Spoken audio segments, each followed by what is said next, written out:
तो देवकी रथ में बैठ करके जा रही थी। विदाई करते करते उसी समय क्या होता है कि विदाई कर रहे थे, आकाशवाणी होने लगी है भोजराज कंसा, अरे जिस बहन को तू इतनी खुशी खुशी के साथ में विदाई कर रहा है और तुझे नहीं पता है कि इसी बहन का 8वां पुत्र जो है वो तेरा काल होगा, काल। कंसराज ने जैसे ही उस आकाशवाणी को सुना है कि मेरी बहन का 8वां बालक जो है वो मेरा काल होगा, काल, तो इसने क्या किया है, आज कंस ने रथ की लगाम को छोड़ दिया है और कंस वहां से देवकी के केसों को पकड़ा है, केस पकड़ करके देवकी को वहां से खींच करके नीचे डाल लेता है, तलवार निकाली है, देवकी को मारने के लिए चला। तो देवकी जो है वो रोने लगी है, भैया ये क्या कह रहे हो, तुम अभी तो मेरा इतनी खुशी के साथ में विवाह होने के बाद मेरी विदाई कर रहे हो और अब ये तलवार लेकर के मुझे मारने के लिए क्यों खड़े हो। तो कंसराज जो है, कंस ने जवाब दिया है, क्या तुमने सुना नहीं है, अभी आकाशवाणी हुई थी, जिस आकाशवाणी ने ये बताया है कि तेरा 8वां पुत्र जो है वो मेरा काल होगा, काल, और जब मैं तुझे ही नहीं रखूंगा तो मेरा काल कहां से पैदा हो जाए। वसुदेव जी जो है, वसुदेव जी ने जैसे ही देखा है कि ये कंसराज देवकी को मारने के लिए जा रहा है, तो वसुदेव जी कंसराज के पास में आते हैं और आकर के वसुदेव ने कंस से कहा है, भैया कंसराज आप ये बताओ कि आप अभी इतनी खुशी के साथ में अपनी बहन की विदाई कर रहे थे और अब आप इसे मारने के लिए जा रहे हो, ऐसी बात क्या है कि जो आप इसे मार रहे हो। कंस बोला है, बहनोई साहब क्या आपने अभी सुना नहीं है, जो आकाशवाणी हुई उस आकाशवाणी ने ये बता दिया है कि इसका 8वां पुत्र जो है वो मेरा काल होगा, काल, और जब मैं देवकी को ही नहीं रखूंगा तो मेरा काल कहां से पैदा हो जाए। तो ये वसुदेव जी जो है, वसुदेव ने कंस से कहा है, कंसराज बात तो आपकी ठीक है, लेकिन बात उसमें ये भी है कि आपको एक अबला के ऊपर हाथ उठाना ये शोभा नहीं देता है। अगर तलवार मारना चाहते हो तो तलवार हनो मेरी गर्दन में, जब मेरे प्राण खो जाएंगे तो देवकी रड़ापा भोगेगी, जब लला नाय हो पाए, इसलिए तलवार मेरी गर्दन में मारो, क्योंकि जब मैं ही नहीं रहूंगा तो तुम्हारी बहन बालक पैदा कहां से कर सकता। कंस बोला कोई जरूरी नहीं है कि आप मर जाओ तो बहन बालक पैदा न कर पाए। आज भगवत श्रोताओं, इधर कंस ने जवाब दिया है, इसलिए मैं आप दोनों इस देवकी को नहीं छोड़ूंगा। वसुदेव जी जो थे कंस से कह रहे हैं, कंसराज कोई बात नहीं, अगर आप नहीं मान रहे हो तो मैं आपको ये वचन दे रहा हूं कि जो भी तुम्हारी बहन के बालक पैदा होगा उन सारे के सारे बालकों को ला करके मैं आपको दूंगा, लेकिन आप अपनी इस बहन को छोड़ दें। आज कंस से जब ये बात कही है महाराज वसुदेव जी ने,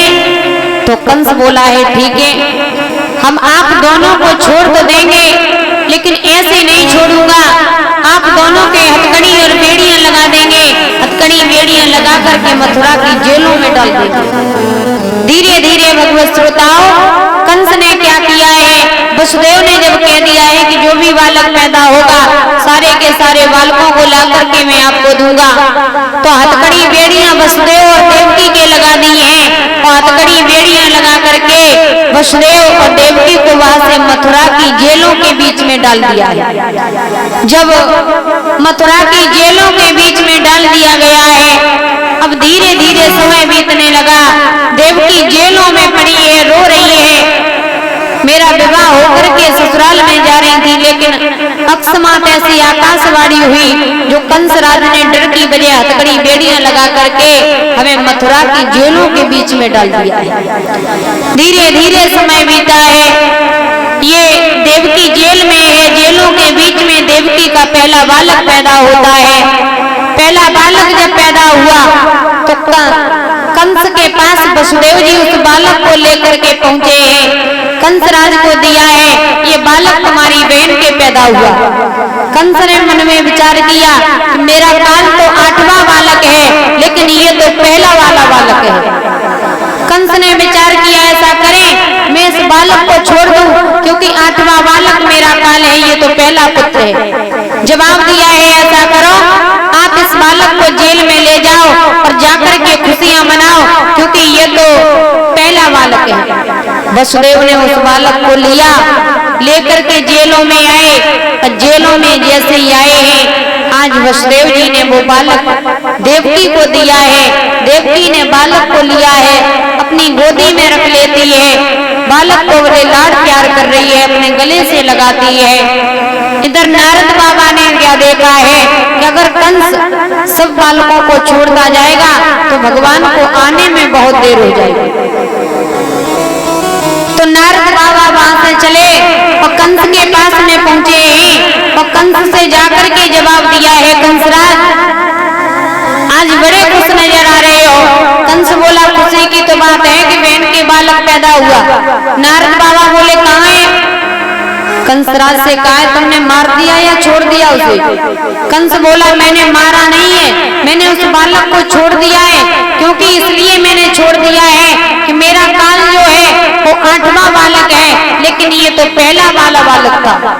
तो नारद बाबा बोले हे कंसराज तुम्हें नहीं पता है, कोई जरूरी नहीं है कि 8वां बालक, जरूरी नहीं कि 8वें गर्भ में आए, हो सकता है कि पहला बालक भी 8वां हो सकता है और 8वां बालक भी पहला हो सकता। ये कंस वहां से भागा है, जेल में जैसे ही आया है और जेल में आया तो जेल में क्या देखा मैया देवकी उस बालक को गोदी में ली, देवकी की गोदी से उस बालक को उठाया, उठा करके कंस ने जमीन में मार दिया है। देवकी जेलों के बीच में रोती बिलखती रह जाती है। आज देवकी जो है जेलों में रो रही है प्रभु